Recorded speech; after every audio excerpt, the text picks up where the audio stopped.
Hi again then guys, and welcome to, of course, my full initial breakdown of all of the stuff that you need to know about the new 1.31 update in GT Sport. The new cars, the new tracks, two of which we have, some new career mode stuff, new scapes locations, new circuit experience on Catalunya, and some bug fixes, improvements, that kind of stuff, the more under the radar kind of thing. Now, of course, first of all, you want to know about the cars. Or at least most people want to know about the cars first of all. So we'll kick off the car talk first of all by saying that the total cost of all 7 of the new vehicles, which are of course the McLaren P1 GTR, the C2 Corvette, the Ferrari F50, the Datsun, the Sung Kang 240Z, the BMW E92 M3, the Pontiac Firebird Trans Am, and of course the Tesla Model S, which a lot of people didn't think was a Tesla.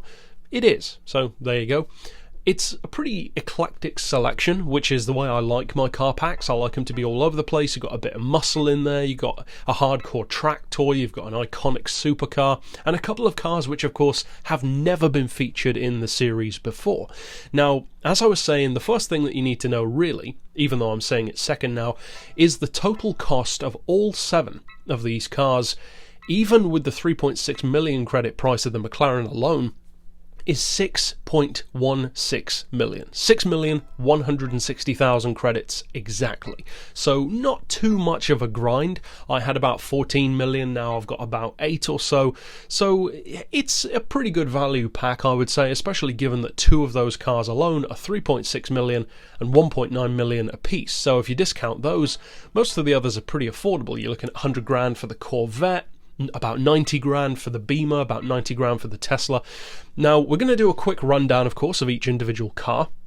And kicking us off, first of all, is, of course, the vehicle what most people seem to be excited by. And again, first time it's ever been featured, so not too surprising.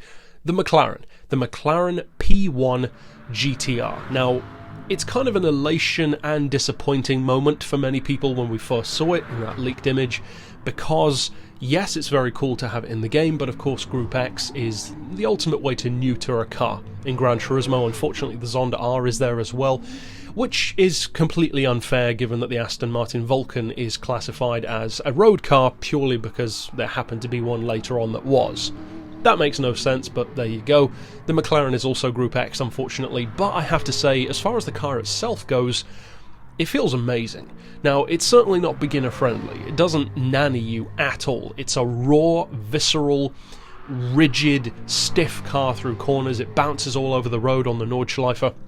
But to be honest, I was happy with that. That's exactly how it should feel. It should feel like this hardcore, ravenous beast, which it does. Again, great rival to the Zonda R, but it's also interesting to see how it kind of differentiates itself from the Zonda, because the Pagani feels relatively old school in its approach. It's not a hybrid, it's got engine tech which dates back over a decade before to the Mercedes CLK GTR.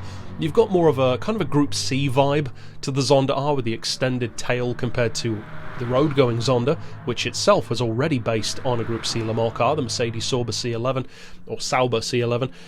So the McLaren, on the other hand, just like the F1 was, is more tech-based. It's about the engineering side of things, the smaller details, having all of these aids to help maximise the car's efficiency in every way. And you can feel that. It's not forgiving, but it sure is quick, incredibly quick. So although Group X is unfortunate, you can kind of understand why with this one, I think, more so than the Zonda R. Because if this was in any other class, it would be one of the most dominant cars in the game. This thing is seriously quick, and if you are a fan of the P1, you are going to love this car. It sounds great, it looks great, the handling is raw but appropriate, and it's fast, really fast. Next up, let's talk about the next car, which some people are probably looking forward to more technically, the Ferrari F50, also its debut of course in the franchise, and we'll get into all of these cars in terms of tuning and individual reviews, so don't worry that I'm not spending too long on each one. The Ferrari F50 is a car that I had not necessarily mixed feelings on, but mixed expectations, because I've always liked the F50 more than the F40, much to the chagrin of many people here on the channel. But the reason why I liked it more is because, for one thing, I prefer the look, which itself is a controversial opinion, but also love the F1 derived engine. I just think that's inherently cool. So few supercars have that, or even had that through time.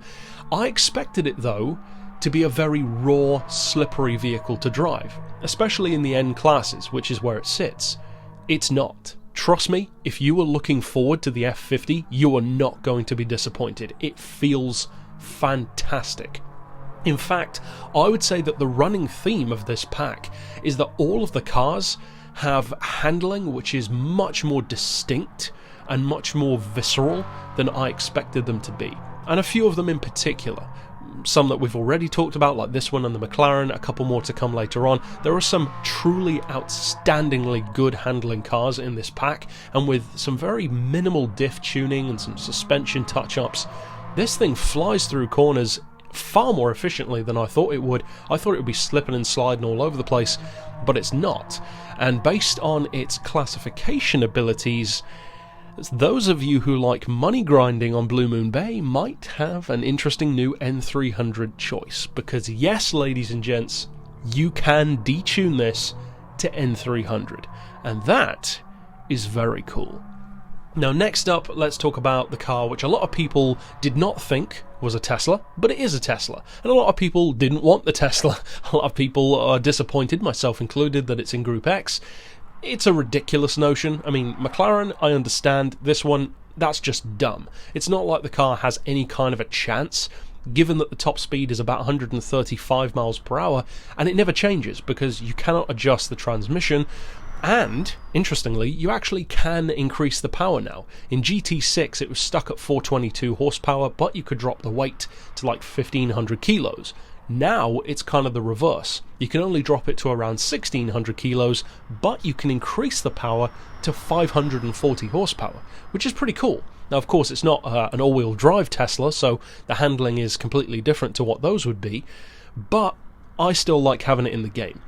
Just get used to the fact that when you drive it, you might think you have tinnitus, because the electric motors are pretty loud compared to what they used to be, and unfortunately Group X means that, just like the BMW i3, it's next to useless, which is a real shame, because Teslas and Fiskars would make really good road-going alternatives, basically, to stuff like N200 or N300 cars, because with most electric cars in Gran Turismo, it doesn't matter how little or how much power you have, the top speed remains the same, so you could have an N200 car, which can still do 135 miles per hour. But, moving on to the next car, we have a car which I wasn't too stoked about. A lot of people really, really wanted it, alongside the E60 M5, which of course we're still waiting to see if that will come back, the E92 M3. I expected this to be pretty fun, probably fairly tail-happy, and something which, just like in GT6, I probably won't use that much. Boy was I wrong. This car feels amazing through corners, and it's not drift happy, it's not tail happy. That's the funny thing. It's actually got great handling. You could even argue it's a little bit too good compared to what it should be, which is a nice problem to have, because I've barely done anything to this car. In fact, I left the diff completely stuck. It feels fantastic, and it sounds good too. So if you are an M3 fan and you haven't got the chance to drive this yet, you're in for a treat, because this thing feels fantastic. Far more fun than the M4 in my opinion, and far less slippery than the E30. So a pretty nice mix as far as the M3 goes, and of course it was pretty much the last M3 in its coupe form. So if you're looking forward to that one, definitely worth a look. What then about our couple of classics? Well, first up, let's talk about the Pontiac. I only drove it off-road. I have not driven it on the street as of releasing this video, but it feels great. It feels great on the dirt. In fact, it feels fantastic. Way better than I expected it to. Once again, a car that pleasantly surprised me. Sounds nice as well. The interior looks very cool. It was already a premium, but now it looks that much better.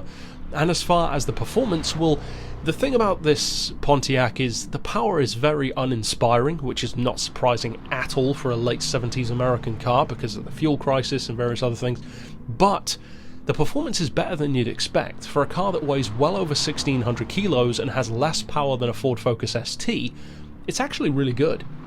Plus, it's potentially a very useful car for stuff like N200 racing, which is an interesting alternative, let's say, to hot hatches. I can't guarantee that it will beat them because it is a big heavy car, but it's certainly worth considering, especially if you're my way inclined and you like to drive something that's a bit different. What then about the other classic American, the C2 Corvette Stingray?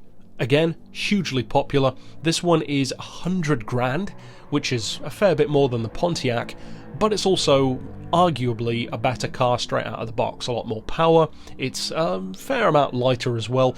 As far as the handling goes, the one that I'm driving here in the video is completely untouched. The tyres, everything is untouched. I just turned the traction control off and took it out on the track. Feels surprisingly good. Again, you could argue it should wallow around more, it should be more tail happy. And to some degree you could say that, but it actually feels pretty good. It feels more in control, ironically, than the C3 does, despite the fact that the C3 is of course a newer car. I would say that this one feels better. The proportions feel a little bit more appropriate for track use. It's a bit more wide, a bit more squat, whereas the C3 is a very long, pointy car and sometimes feels a bit wallowy because of it, like a limo. And of course, last but definitely not least, in fact there's a reason why I left this one until last, the car that I was undoubtedly the least interested in from this pack, the Sung Kang 240Z. Not because it's a modified version, I have zero interest in these Datsuns anyway, which again is sacrilege to many people, they just don't do it for me. But don't worry, I don't like the Jag E-Type or the Toyota 2000 GT either, so I don't discriminate. But as far as this car goes, it's good. This thing is really, really good. Now, I still don't like the car itself. I don't hate it, I just don't like it either. But in terms of trackability, this could well be, and I mean this very seriously, a new OP vehicle. Because you detune the power in this to N200, which doesn't take very much, and drop the weight, even on sport softs, as I'm using, I should say, in this video, it's amazing. Through corners, it literally feels like it's on racing tyres. The track is so much wider, the tyres are so much fatter, the centre of gravity is low, it's got that great GTR engine. It feels great, it feels like a little race car. So overall, 300 grand is quite a lot for a car that's in a low category, but I've got a feeling this one's going to be very popular, and I'm so happy that, like the other, or at least most of the other SEMA show winners, it's not in Group X. That's cool, because it means at least we can get a ton more use out of it. Seems ironic that this is not in Group X and something like a Tesla, which is just full stock production, is, but there you go. So overall, that's it for the cars. As far as the tracks go, we've got two new routes, of course, on the Tokyo Expressway. You've got the, I believe, South Outer Loop and South Inner Loop. I believe the Inner Loop is a little bit longer. It's an interesting track. I've never been a huge fan of the more technical Tokyo circuits. I prefer the one with the long home straight, because that's what I used to use for a drag track. The other ones, I don't know, Special Stage Route 5 never used to do it for me either. I prefer city tracks that are more like Monaco or Seattle or New York. The Tokyo tracks, the Hong Kong tracks, they've never been amongst my favourites. Even something like Tokyo Route 246, which is such an iconic track, it was never among my absolute favourites, even when it comes to city courses. So the track itself, it's a decent length, it's like 4 miles in its longer form. So yeah, check it out. If you're already a Tokyo fan of the layouts that we have, then doubtless you will enjoy it, because it is significantly different to the others. And as far as the technical tracks go, I would say that I prefer this one. But of course, part of that could be because it's new and it's fresh and I haven't done as many miles on it. So that's it for the track. As far as the rest, well, you've got new career mode events, you've got escapes locations, mostly the Christmas themed ones from what I could see, and of course the Catalonia circuit experience, which I'm also yet to do, at least at the time of releasing this video. In fact, by the time this video goes up, I'll have probably done them. So overall, I think it's a pretty cool pack. A lot of people were whining about it being 7 cars instead of 9 or 10. That's nothing new. Those people are obviously new to the game, or at least have a short memory, because we've had a lot of months where we had 7 cars. That's nothing new at all. Whether or not it should be the case is a totally different discussion, but it's nothing new, and it doesn't mean that the game is dying next month or something like that. So I think it's a pretty cool pack. Some cars could definitely be more useful, which is unfortunate, but There are definitely 2 or 3 cars in this pack which I have very high hopes for when it comes to the amount of use that the community can get out of them, be it for earning money or for circuit racing and various other things as well. So overall, that's it for my thoughts on the new pack, and of course stick around here on the channel if you want to keep up basically with all of the tunes and all of the reviews that I'm going to be doing for every single one of these cars over the coming roughly week, because that's how long basically it will take to cover the 7 cars. So overall, that's it for this pick. Of course, I'll see you guys next time, and for now, as always, thanks for watching.